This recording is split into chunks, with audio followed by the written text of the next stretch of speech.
अब पढ़ते हैं क्लास 6 के ज्योग्राफी का दूसरा चैप्टर ग्लोब, जो कि अक्षांश एवं देशांतर है। पिछले अध्याय में आप पढ़ चुके हैं कि हमारी पृथ्वी गोलाकार नहीं है। यह उत्तर एवं दक्षिण ध्रुवों पर थोड़ी चपटी तथा मध्य में थोड़ी उभरी हुई है।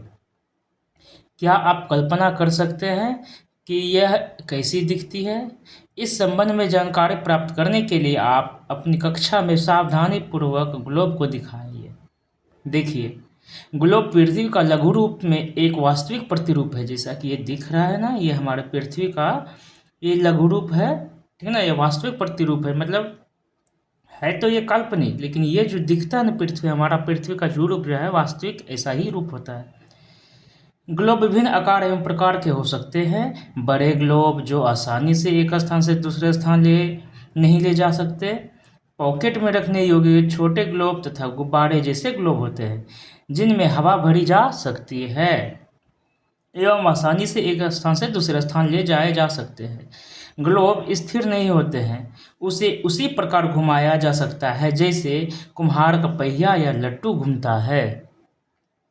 ग्लोब पर देशों, महाद्वीपों तथा महासागरों को उनके ही सही आकार में दिखाया जाता है।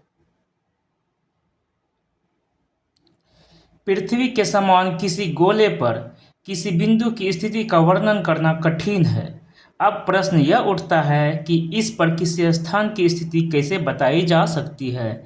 इसके लिए हमें कुछ बिंदुओं एवं रेखाओं के संदर्भ की आवश्यकता होती है। आप देखेंगे कि एक सुई ग्लोब में झुकी हुई अवस्था में स्थित होती है, जिसे अक्ष कहा जाता है। जैसे एक सुई है ना, ये नीचे और इसके ऊपर में भी होता है, इसी को अक्ष कहा जाता है। ग्लोब पर वे दो बिंदु जिनसे होकर सुई गुजरती है उत्तर तथा दक्षिण ध्रुव होते हैं। ग्लोब को इस सुई के चारों ओर पृथ्वी की भांति पश्चिम से पूर्व की ओर घुमाया जा सकता है। ग्लोब को, है ना, पृथ्वी की भांति पश्चिम से पूर्व की ओर घुमाया जाता है। लेकिन याद रखें इन दोनों में एक अंतर है। पृथ्वी पर वास्तव में ऐसी कोई सुई नहीं है, यह अपने अक्ष पर चारों ओर घूमती है, जो एक काल्पनिक रेखा है। एक अन्य काल्पनिक रेखा भी ग्लोब को दो बराबर भागों में बांटती है। एक अन्य काल्पनिक रेखा भी क्या करती है? ग्लोब को दो बराबर भागों में बांटती है। इसे विषुवत कहा जाता है। पृथ्वी के ऊपर में स्थित आधे भाग को उत्तरी गोलार्ध, ये पृथ्वी है ना, इसको बीच से बांट दिया जाएगा। जैसे मान लीजिए गोल है, इसको अगर बीच से बांट दिया जाएगा, ऊपर को उत्तरी गोलार्ध, नीचे वाले को दक्षिणी गोलार्ध बोला जाता है। वही बात यहाँ पे समझाता है कि पृथ्वी के उत्तर में स्थित आधे भाग को उत्तरी गोलार्ध एवं दक्षिण वाले भाग को दक्षिणी गोलार्ध कहा जाता है। ये दोनों बराबर के आधे भाग होते हैं। इस प्रकार विषुवत वृत्त पृथ्वी पर एक काल्पनिक वृत्त है। विषुवत वृत्त पृथ्वी पर एक क्या है? काल्पनिक वृत्त है। जैसे कि यहाँ से पृथ्वी को दो बराबर भागों में बांटा गया है, यह है विषुवत वृत्त। इसके ऊपर वाला भाग ध्रुव तक जो जाएगा उसे कहा जाएगा उत्तरी गोलार्ध, और यहाँ से जो नीचे वाले ध्रुव में जाएगा उसे कहा जाता है दक्षिणी गोलार्ध। एवं यह पृथ्वी पर विभिन्न स्थानों की स्थिति बताने का सबसे महत्वपूर्ण संदर्भ बिंदु है। विषुवत वृत्त से ध्रुवों तक स्थिति सभी समांतर वृत्तों को अक्षांश रेखाएं कहा जाता है। मतलब विषुवत वृत्त से ध्रुव तक जो स्थिति होती है और सभी जो समांतर वृत्तों को, समांतर वृत्त ये हो गया, यहाँ से वृत्त हो गया, यहाँ से वृत्त हो गया, यहाँ से वृत्त हो गया, ये सब सारे वृत्त को क्या कहा जाता है? अक्षांश कहा जाता है। विषुवत वृत्त से जो ऊपर उत्तरी ध्रुव तक गया है या नीचे दक्षिणी ध्रुव तक गया है, ये जो वृत्त का बनाते हैं ना, वृत्त बनाते हैं पृथ्वी पर, इसी को बोला जाता है अक्षांश। अक्षांश को अंश में मापा जाता है। अंश मतलब डिग्री, है ना, 20 डिग्री या 20 अंश, 40 डिग्री या 40 अंश, 60 डिग्री या 60 अंश, 80 डिग्री या 80 अंश, और यहाँ पे हो जाता है केंद्र पर उत्तर ध्रुव पर 90 डिग्री। विषुवत-वृत्त शून्य अंश अक्षांश को दर्शाती है। विषुवत-वृत्त जो होता है यहाँ पर जो होते हैं ना, यहाँ पे 0 डिग्री होता है। विषुवत-वृत्त पे कितना होता है? 0 डिग्री। वही बोल रहा है यहाँ पर कि विषुवत-वृत्त शून्य अंश अक्षांश को दर्शाती है, क्योंकि विषुवत-वृत्त से दोनों तरफ ध्रुवों के बीच की दूरी पृथ्वी के चारों ओर के वृत्त का 1/4 है ना, समझ गए? क्योंकि विषुवत-वृत्त जो है उससे दोनों ध्रुवों के बीच की दूरी जो होती है ना, पृथ्वी के चारों ओर वृत्त का 1/4 है। अतः इसका माप होगा 360 डिग्री का 1/4 भाग, यानी 90 डिग्री या 90 अंश। इस प्रकार 90 अंश उत्तरी अक्षांश उत्तर ध्रुव को दर्शाता है ना। इस प्रकार 90 डिग्री उत्तरी अक्षांश किसको दिखाता है? उत्तरी अक्षांश उधर ऊपर हुआ ना, ये उत्तर ध्रुव को दर्शाता है। 90 डिग्री या 90 अंश दक्षिणी अक्षांश दक्षिण ध्रुव को दर्शाएगा। इस प्रकार विषुवत-वृत्त के उत्तर की सभी समांतर रेखाओं को उत्तरी अक्षांश कहा जाता है ना। इससे जो ऊपर जाएंगी सभी जो विषुवत-वृत्त का जो ये लाइन है, समांतर लाइन है, इसी को कहा जाता है उत्तरी अक्षांश। तथा विषुवत-वृत्त के दक्षिण स्थित सभी समांतर लाइन जो है, समांतर रेखा जो है, इसे दक्षिणी अक्षांश कहा जाता है। इसलिए प्रत्येक अक्षांश के मान के साथ उसकी दिशा यानी उत्तर या दक्षिण को भी लिखा जाता है। जैसे 20 डिग्री उत्तर गया है तो 20 डिग्री हर्सहु लिखा है। 40 डिग्री उत्तर गया है तो 40 डिग्री हर्सहु लिखा है। उत्तर को शॉर्ट फॉर्म में हर्सहु लिखते हैं, या नॉर्थ भी इंग्लिश में लिखा जाता है एन। चलिए, इसलिए प्रत्येक अक्षांश के मान के साथ उसकी दिशा यानी उत्तर या दक्षिण को भी लिखा जाता है। सामान्यतः इसे हर्सहु या द अक्षर से व्यक्त किया जाता है। उदाहरण के लिए महाराष्ट्र में ना, उदाहरण के लिए क्या है, महाराष्ट्र में एक गांव का नाम है चंद्रपुर, एवं ब्राज़ील है जो कि दक्षिण अफ्रीका में पाया जाता है, अमेरिका में बोलो होरिजेंटे है ना, क्या नाम है उसका, दक्षिण अफ्रीका के बोलो होरिजेंटे नाम है। दोनों एक ही अक्षांश 20 डिग्री पर स्थित है, अर्थात चंद्रपुर आपका हो गया और बोलो होरिजेंटे, लेकिन चंद्रपुर विषुवत-वृत्त के 20 डिग्री उत्तर में स्थित है एवं बेलो होरिजेंटे विषुवत-वृत्त के 20 डिग्री दक्षिण में स्थित है। इसलिए हम कहते हैं कि चंद्रपुर 20 डिग्री हर्सहु अक्षांश पर तथा बेलो होरिजेंटे 20 डिग्री दक्षिणी अक्षांश पर स्थित है। चित्र 2.2 में स्पष्ट है कि जैसे जैसे हम विषुवत-वृत्त से दूर जाते हैं अक्षांश का आकार घटता जाता है। चलिए, अब पढ़ते हैं महत्वपूर्ण अक्षांश यानी कि समांतर रेखाएं। विषुवत-वृत्त 0 डिग्री, ये रहा हमारा, है ना, विषुवत-वृत्त 0 डिग्री, ये रहा। उसके बाद उत्तर ध्रुव, ये रहा हमारा उत्तर ध्रुव जो कि 90 डिग्री का था। उत्तर ध्रुव कितने का आता है? 90 डिग्री या 90 अंश का होता है। तथा दक्षिणी ध्रुव नीचे होता है, ये है दक्षिणी ध्रुव, ये भी होता है 90 डिग्री या 90 अंश का होता है। के अतिरिक्त 4 महत्वपूर्ण अक्षांश रेखाएं और भी है। पहला हो गया विषुवत-वृत्त हो गया ना 0 डिग्री, उसके ऊपर आ जाता है उष्णकटिबंधीय क्षेत्र कर्क रेखा ना 23.5 डिग्री। कर्क रेखा कहाँ पर? 23.5 डिग्री उत्तर में। और नीचे 23.5 डिग्री कौन सा रेखा? मकर रेखा। इसके ठीक ऊपर आ जाता है उत्तर ध्रुव वृत्त जो कि 66.5 डिग्री का होता है ना। उसके बाद नीचे आ जाता है दक्षिणी ध्रुव वृत्त, ये भी होता है 66.5 डिग्री का। फिर लास्ट में आ जाता है उत्तर ध्रुव, नीचे आ जाता है दक्षिणी ध्रुव। क्या आप जानते हैं अपने स्थान से ध्रुव तारे का कोण मापकर आप अपने स्थान का अक्षांश जान सकते हैं? ध्रुव तारे के माध्यम से हम अपने स्थान का भी अक्षांश जान सकते हैं। पहला, उत्तरी गोलार्ध में कर्क रेखा 23.5 डिग्री उत्तर में है। दूसरा, दक्षिणी गोलार्ध में मकर रेखा 23.5 डिग्री दक्षिण में है। फिर विषुवत-वृत्त के 66.5 डिग्री उत्तर में उत्तर ध्रुव वृत्त है जो कि मैंने पीछे दिखाया। फिर चौथा है विषुवत रेखा के 66.5 डिग्री दक्षिण में क्या है? दक्षिण ध्रुव वृत्त। चलिए आगे पढ़ते हैं। पृथ्वी के ताप कटिबंध। कर्क रेखा एवं मकर रेखा के बीच के सभी अक्षांशों पर सूर्य वर्ष में एक बार दोपहर में क्या होती है, सिर के ठीक ऊपर होता है।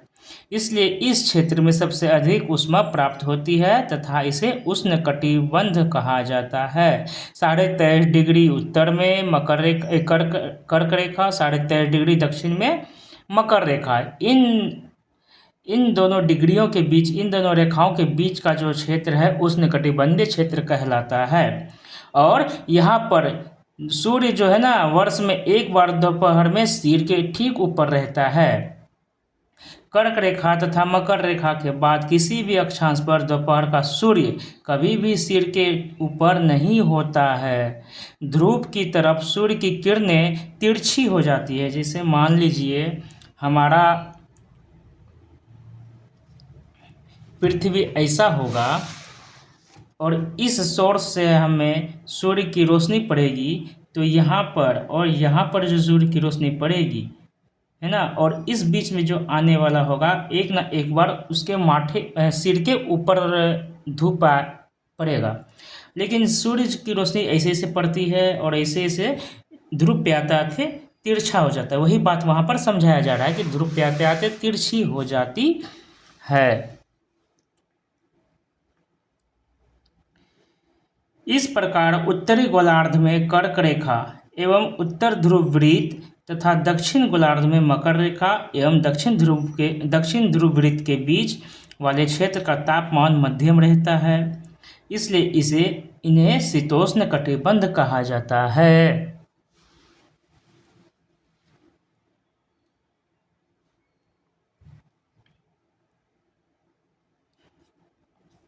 उत्तरी गोलार्ध में उत्तर ध्रुव वृत्त एवं उत्तरी ध्रुव तथा दक्षिणी गोलार्ध में दक्षिणी ध्रुव वृत्त एवं दक्षिण ध्रुव के बीच के क्षेत्र में ठंड बहुत होती है, क्योंकि यहाँ सूर्य क्षितिज से ज़्यादा ऊपर नहीं आ पाता है।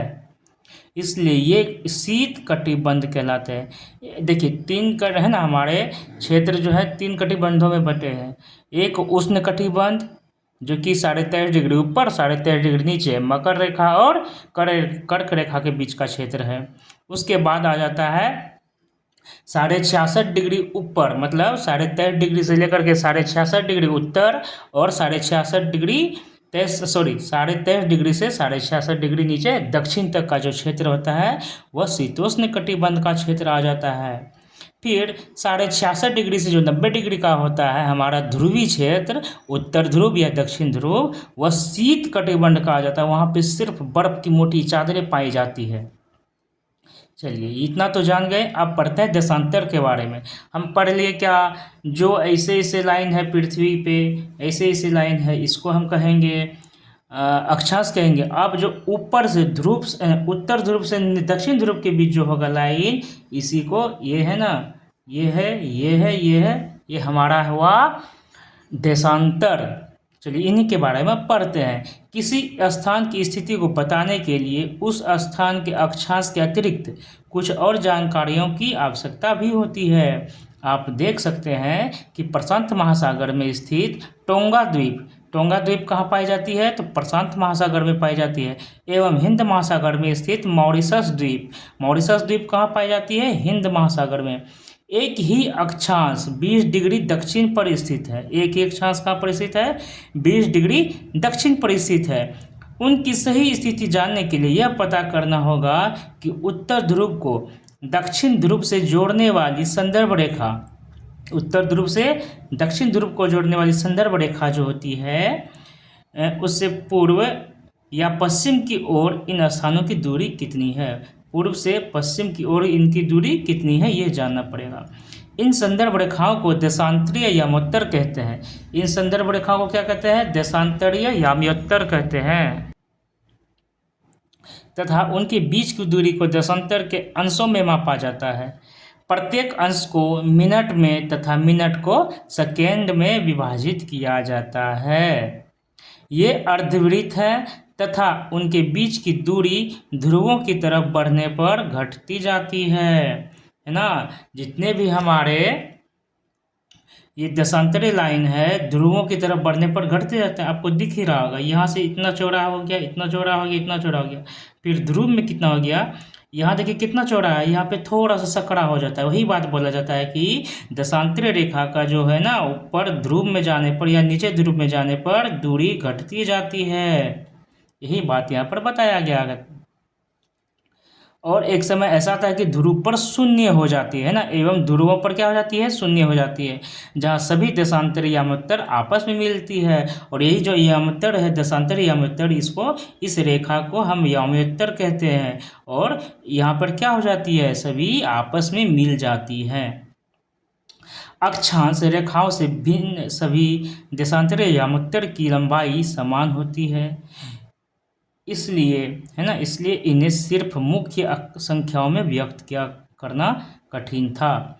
तब सभी देशों ने निश्चय किया कि ग्रीनिच, जहां ब्रिटिश राज के वेधशाला स्थित है, वहां से गुजरने वाले यामोत्तर से पूर्व, यानी कि पूर्व इधर हो गया, पश्चिम इधर हो गया, पूर्व और पश्चिम की ओर गिनती शुरू की जाए।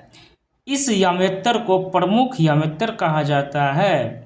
जो ग्रीनिच से यामोत्तर गुजरती है ना, ये एक जगह होगा, यहाँ पर ग्रीनिच होगा जरूर। यहाँ से जो गुजरती है इस एरिया पे मान लीजिए ग्रीनिच होगा। इस लाइन को बोला जाता है प्रमुख यामोत्तर। प्रमुख यामोत्तर कितना होता है, 0 डिग्री का। प्रमुख यामोत्तर कितना का होता है, 0 डिग्री देशांतर का होता है। इसका मान 0 डिग्री होता है, तथा यहाँ से हम 180 डिग्री पूर्व भी जा सकते हैं और 180 डिग्री पश्चिम भी जा सकते हैं। प्रमुख यामोत्तर तथा 180 डिग्री यामोत्तर मिलकर पृथ्वी को 2 समान भागों, पूर्वी गोलार्ध एवं पश्चिमी गोलार्धों में विभक्त करती है। अब यही यामोत्तर लाइन जो है, प्रमुख यामोत्तर लाइन, इसको पूर्वी गोलार्ध और दक्षिण गोलार्ध में बांटती है। और विषुवत रेखा जो करती थी, उत्तरी गोलार्ध और दक्षिण गोलार्ध में बांटती थी। समझ गए दोस्तों। चलिए आगे पढ़ते हैं। इसलिए किसी स्थान के देशांतर के आगे पूर्व के लिए, है ना, ध्रुवकार, तथा पश्चिम के लिए अक्षर प का उपयोग करते हैं। यह जानना रोचक है कि 180 डिग्री पूर्व और 180 डिग्री पश्चिम यामोत्तर एक ही रेखा पर स्थित है। अब ग्लोब पर अक्षांश रेखाओं एवं देशांतरी यामोत्तर के द्वारा बनी ग्रिड को देखो। अगर आपको किसी स्थान के अक्षांश एवं देशांतर की सही जानकारी हो तो ग्लोब पर आप उस स्थान का पता आसानी से लगा सकते हैं। उदाहरण के लिए, है ना, क्या बात है, उदाहरण के लिए असम में धुबरी, जो कि 26 डिग्री उत्तरी अक्षांश एवं 90 डिग्री पूर्वी देशांतर पर स्थित है। धुबरी, असम का जो धुबरी है वह 26 डिग्री क्या है, उत्तरी अक्षांश पर है। ये 26 है ना, 26 डिग्री उत्तरी अक्षांश पे होगी, कौन सी, धुबरी होगी 26 डिग्री उत्तरी अक्षांश पर एवं 90 डिग्री पूर्वी देशांतर पर स्थित है।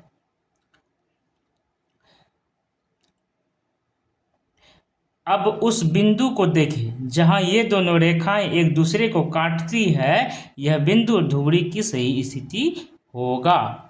इसको समझने के लिए कागज पर समान दूरी वाली क्षैतिज तथा ऊर्ध्वाधर रेखाएं खींचे। क्षैतिज मतलब लेटी हुई ऐसे वाली, और ऊर्ध्वाधर मतलब खड़ी लाइन।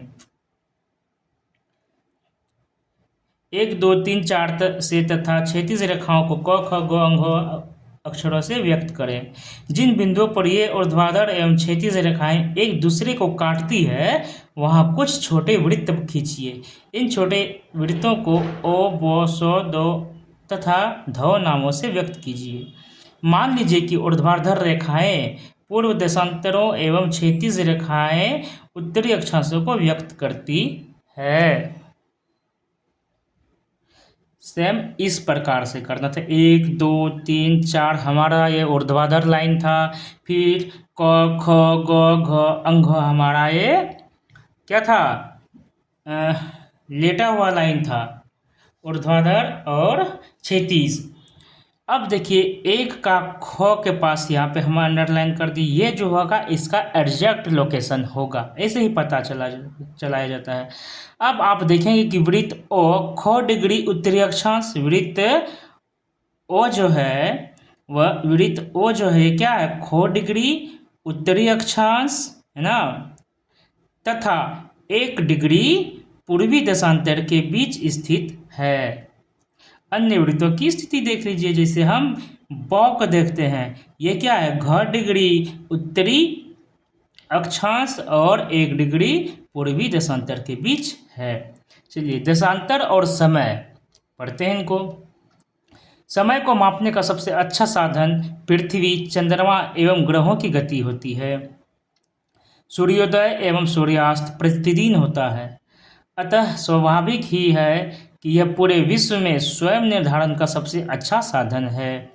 स्थानीय समय का अनुमान सूर्य के द्वारा बनने वाली परछाई से लगाया जा सकता है, जो दोपहर में सबसे छोटी एवं सूर्योदय तथा सूर्यास्त के समय सबसे लंबी होती है। हमारी परछाई सूर्योदय के समय सबसे लंबी, सूर्यास्त के समय भी सबसे लंबी और दोपहर में सबसे छोटी, यानी कि नाक के बराबर, सिर्फ पैरों के नीचे ही हो जाती है। ग्रीनिच पर स्थित, ग्रीनिच एक जगह का नाम है, कहाँ का है, तो यह हमारे यूके में पाया जाता है, ग्रेट ब्रिटेन में। यूके ग्रीनिच पर स्थित प्रमुख याम्योत्तर पर सूर्य जिस समय आकाश के सबसे ऊंचे बिंदु पर होगा, उस समय याम्योत्तर पर स्थित सभी स्थानों पर दोपहर होगी। क्या है, ग्रीनिच पर जो होती है स्थित प्रमुख याम्योत्तर पर सूर्य जिस समय आकाश के सबसे ऊंचे बिंदु पर होगा, उस समय क्या होगा, याम्योत्तर पर स्थित सभी स्थानों पर दोपहर होगा। क्योंकि पृथ्वी पश्चिम से पूरब की ओर चक्कर लगाती है। पृथ्वी किस दिशा में से चक्कर लगाती है, पश्चिम से पूरब की ओर चक्कर लगाती है, यह पॉइंट याद रखिएगा।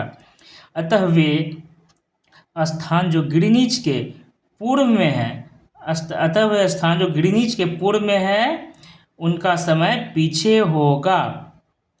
अंतर है ना, समय के अंतर की दर की गणना निम्नलिखित विधि से की जा सकती है। पृथ्वी लगभग 24 घंटे में अपने अक्ष पर 360 डिग्री घूम जाती है, अर्थात 1 घंटे में 15 डिग्री।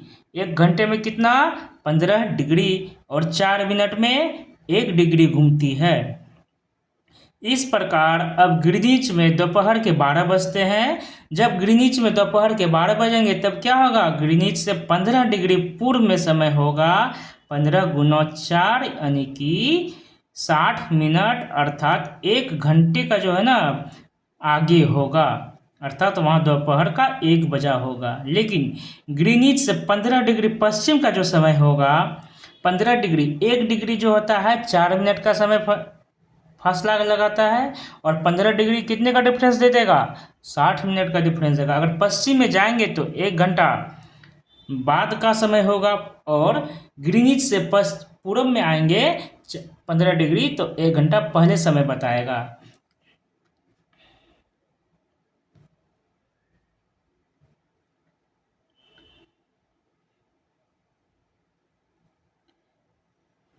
ठीक, अर्थात वहाँ दोपहर का 1 बजे होगा। लेकिन ग्रीनिच से 15 डिग्री पश्चिम का समय ग्रीनिच से 1 घंटा पीछे होगा, यानी वहाँ समय, वहाँ सुबह के 11 बजे होंगे। इसी प्रकार जब ग्रीनिच पर दोपहर के 12 बजे होंगे, उस समय 180 डिग्री पर मध्यरात्रि होगा। इसको अच्छे से समझते हैं दोस्तों। जब 15 डिग्री हम पूर्व की ओर जाएंगे ग्रीनिच से, तो हम उससे 1 घंटा आगे होंगे, यानी कि 12 अगर बजेगा ग्रीनिच में तो हम 1 बजेगा हमारे 15 डिग्री पूर्व वाले एरिया में। अगर 15 डिग्री पश्चिम जाएंगे ग्रीनिच से तो वहाँ पर 1 घंटा जो है ना पीछे होगा, यानी कि 12 अगर बजेगा ग्रीनिच पर तो वहाँ पर 11 बजेगा। वही बात यहाँ पर कही गई है। लेकिन जब 180 डिग्री पर हम पहुँचेंगे और ग्रीनिच पर जो दोपहर के 12 बजेंगे तो वहाँ पर रात होगा। किसी भी स्थान पर जब सूर्य आकाश में अपने उच्चतम बिंदु पर होता है, दोपहर में उस समय घड़ी में दिन के 12 बजते हैं। इस प्रकार घड़ी के द्वारा दिखाया गया समय उस स्थान का स्थानीय समय होगा। आप देख सकते हैं कि दिए गए देशांतरी याम्योत्तर पर सभी स्थानों का स्थानीय समय समान है। अब पढ़ते हैं, हम मानक समय क्यों मानते हैं। अलग अलग याम्योत्तर पर स्थित स्थानों के स्थानीय समय में अंतर होता है। उदाहरण के लिए बहुत से देशांतरों से होकर गुजरने वाली रेलगाड़ियों के लिए समय सारणी तैयार करना कठिन होगा। भारत में गुजरात के द्वारका तथा असम के डिब्रूगढ़ के स्थानीय समय में लगभग 1 घंटा 45 मिनट का अंतर होगा। ये क्वेश्चन जब एनसीईआरटी में छपा है ये बातें, तो क्वेश्चन के रूप में भी आ सकती है कि भारत में गुजरात के जो द्वारका है तथा असम के जो डिब्रूगढ़ के स्थानीय समय में लगभग कितने समय का अंतर होगा, तो 1 घंटे 45 मिनट का अंतर होगा। इसलिए यह आवश्यक है कि देश के मध्य भाग से होकर गुजरने वाली किसी याम्यत्तर के स्थानीय समय को देश का मानक समय माना जाए। इस याम्यत्तर रेखा के स्थानीय समय को पूरे देश का मानक समय माना जाता है। भारत में 82.5 डिग्री पूरब है ना, भारत में 82.5 डिग्री पूरब को मानक याम्यत्तर माना गया है। तो क्वेश्चन आ सकता है कि भारत में कितने डिग्री को मानक याम्यत्तर माना गया है, तो 82.5 डिग्री पूरब को मानक याम्यत्तर माना गया है। इस याम्यत्तर के स्थानीय समय को पूरे देश का मानक समय माना जाता है। अब हमारा टाइम इसी मानक से चलता है, इसी याम्यत्तर से चलता है। इसे भारतीय मानक समय के नाम से जाना जाता है, Indian standard time, IST। Kabir Bhopal के निकट एक छोटे से नगर में रहता है। वह अपने मित्र आलोक से कहता है कि वे लोग आज रात्रि में नहीं सो पाएंगे। भारत एवं इंग्लैंड के बीच एक क्रिकेट मैच लंदन में 2 बजे अपराह्न में शुरू होगा। अर्थात हम उनसे आगे हैं, अर्थात भारत के समय अनुसार मैच के 7:30 बजे शुरू होगा तथा देर रात्रि में समाप्त होगा। क्या आप जानते हैं कि भारत एवं इंग्लैंड के बीच समय में क्या अंतर है? हाँ, यहाँ से हमको पता चल रहा है कि हम इंग्लैंड से 5.5 घंटा आगे हैं। और इस प्रकार आप बता सकते हैं कि हम इंग्लैंड से कितने डिग्री पूर्वी देशांतर में स्थित है, तो ज़रूर बता सकते हैं। 1 घंटे में 15 डिग्री हम आगे हो जाते हैं और आधे घंटे में 7.5 डिग्री होंगे। तो इसका मतलब 1 घंटे में 15 डिग्री, तो आगे है 5 घंटे 30 मिनट, तो 15 × 5 = 75 डिग्री वो हो गया। और हमारा 30 डिग्री का 7.5 है ना, 30 मिनट का 7.5 डिग्री वो अलग, यानी कि 82.5 डिग्री। हमारा जो ये 82.5 डिग्री है ना, ग्रीनिच से 82.5 डिग्री पूर्व में स्थित है। अब समझे दोस्तों, चलिए आगे पढ़ते हैं। भारत ग्रीनिच के पूर्व 82.5 डिग्री में स्थित है ना, वही बात फिर से, ये इतना तो हम अनुमान भी लगा सकते थे और किताब में दिया भी है। तथा यहाँ का समय ग्रीनिच समय से 5 घंटा 30 मिनट आगे है। इसलिए जब लंदन में दोपहर के 2 बजे होंगे तब भारत में शाम के 7:30 बजे होंगे। कुछ देशों का देशांतरीय विस्तार अधिक होता है, जिसके कारण वहाँ एक से अधिक मानक समय अपनाए गए हैं। उदाहरण के लिए आप रूस में ही देख लीजिए, 11 मानक समयों को अपनाया गया है। रूस में 11 टाइम जोन चलती है। पृथ्वी को एक घंटे वाले 24 समय है ना, 24 समय क्षेत्रों में बांटा गया है। इस प्रकार प्रत्येक समय क्षेत्र 15 डिग्री देशांतर तक के क्षेत्र को घेरता है।